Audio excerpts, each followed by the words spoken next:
Hello, my friend, and welcome back to the Modern Cavewoman Show. Today, I have a really fun question for you. And the question is, what if you had billions of dollars? $1 billion even. Make it sound so small and insignificant, but what if you had that kind of money? $300 billion, $500 billion. What would you do with it? So feel free to pause this and send me a message or click, give me a comment. Tell me what you would do with it because this conversation has been coming up so much lately. I think it's a lot of fun. And there's also kind of a negative side to it. So I'll tell you what I mean. Not too long ago, a mega astronomical billionaire wealthy guy put himself out in the public eye in a huge way, a global way, where just everyone in the whole world had the ability to look at him and go, okay, this guy has $300 billion, and why isn't he saving the world? This is the conversation I heard a lot. And he has since made a hasty retreat from the public eye, by the way, if you haven't noticed, if you know who I'm talking about. But nonetheless, these conversations are still around. It's still around that he tweeted if someone could find a way to end world hunger for some amount of money, let him know. And he had people let him know, and he hasn't done it. And so then there's a further conversation of he didn't do it. Why did he bother asking, right? Well, we don't know, right? We don't really know his life. Let's admit that. As much as he could be in the public eye and there's news about him and rumors about him or whatever, we don't really know. So I'm not here to pass judgment on the rich or the poor or whatever. I'm just here to take a little bit of a step back and look at when we think if we had that, we'd save the world. We would end famine. We would end homelessness. We would, implement universal health care so everyone had the care that they need. Maybe we would save all of the orphaned animals, right? That's one of my things. I always feel like if I had just astronomical wealth, I would work with animal shelters and I that's kind of where my heart lies on top of course, helping the homeless and starving children and things like that, that there are so many different ways that I would see to spend that money because especially when it's billions of dollars, you can do it all, right? Like there's probably a way to do it all. Now, there's a little caveat, right? There's social constructs that can interfere, but in a perfect world, right? If I had all this money, here's what I would do. And I hear that from a lot of people, right? A lot of people, if you ask them, what would you do with even $1 million? And I say that like it's a small thing, and it is not. $1 million is still very significant, but I feel like it's a little easier to get your head around $1 million than $500 billion as a concept. Like what does that look like if it's in cash, right? If I have $100 bills and I stack them up, like I could actually picture the room that $1 million would fit in.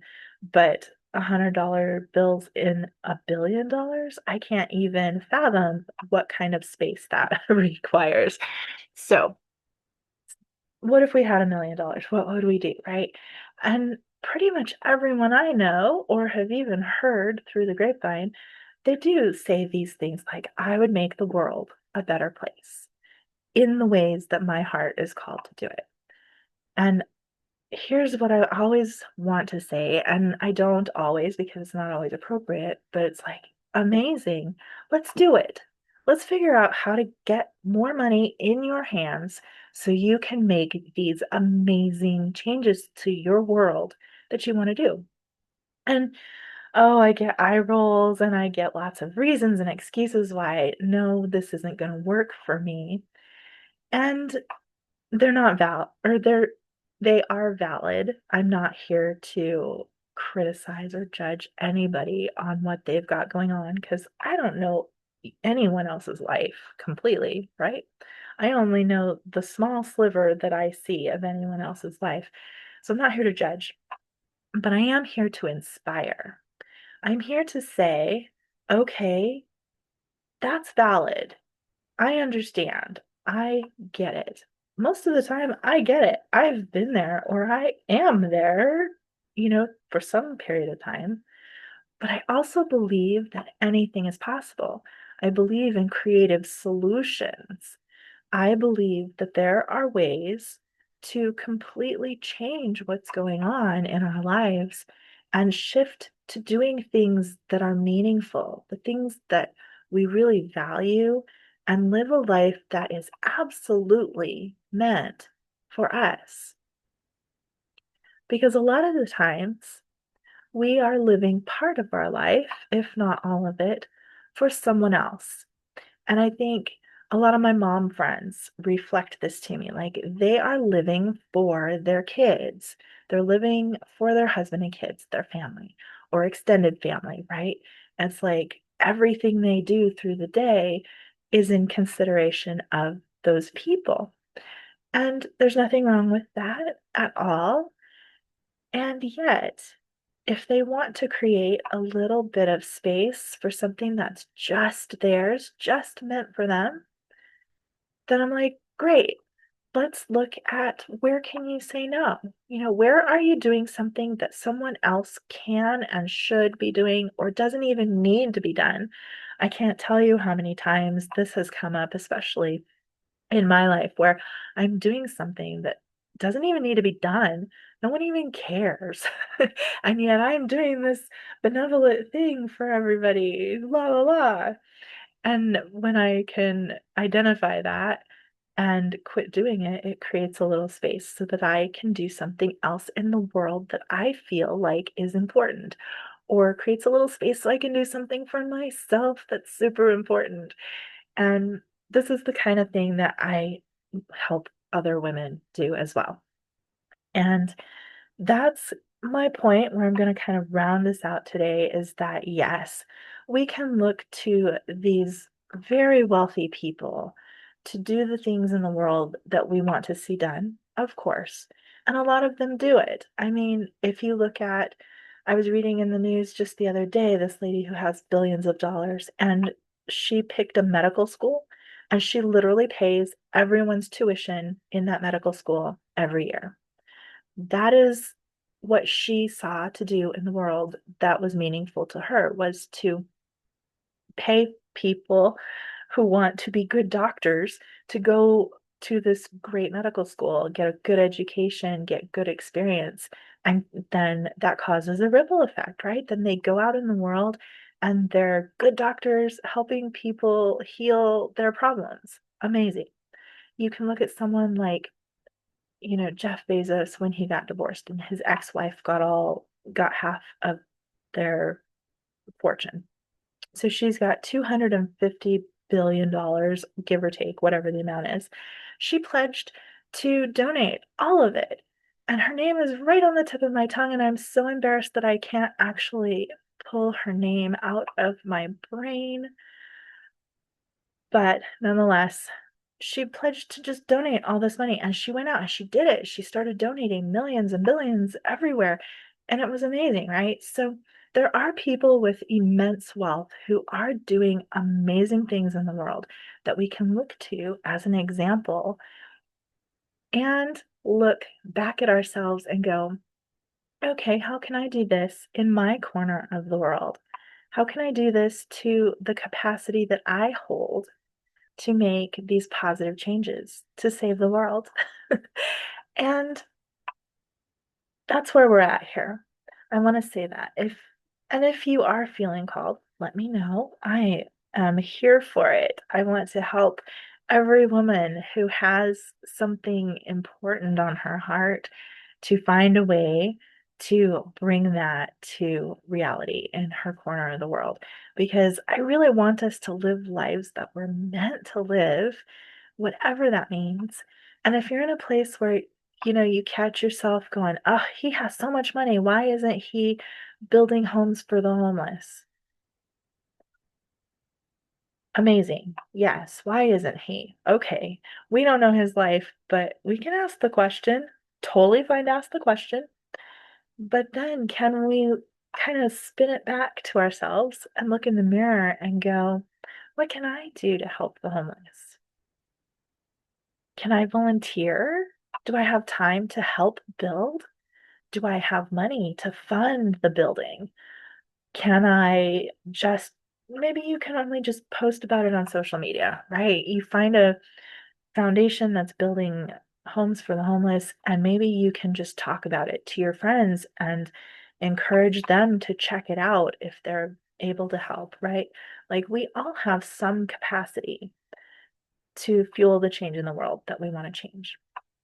I personally want to help women get more financial autonomy, get more money in the hands of women who are going to make these amazing changes in the world. And there's often a lot of reasons and excuses that come up around that, which are valid. I'm not here to judge anyone. I don't know your life. I only know the small slice that I see. But I also believe in creative solutions. I also believe that anything is possible. And I believe this because I've experienced it, right? I have the framework, I have the tools and the steps that if one day I wake up and I'm like, today is the day that I am going to fund this charity in this capacity, I know how to start. I know what to do. One of the things is to start saying no to things that don't need to be done.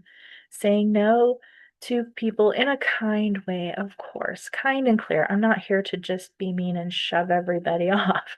But, there's a point where you can look at things and go, I'm not the one who needs to be doing this. Even though I am doing it, even though I can do it, I'm not the one who needs to be doing this. And if I quit, then I have this space to do this other thing that really means something to me, that will really feed my soul. And that's what I'm here to support you in whatever capacity that is. I often go towards, ooh, start a side gig, or ooh, grow your business, because that's a quick and easy way, right? Ask for a raise, get your promotion, get more money in your hands, because that's the fastest way to create resources that you can use to do your thing. And if that's not available, then we look at other ways, right? We look at how can we use the resources we do have to create more of what we want to see in the world.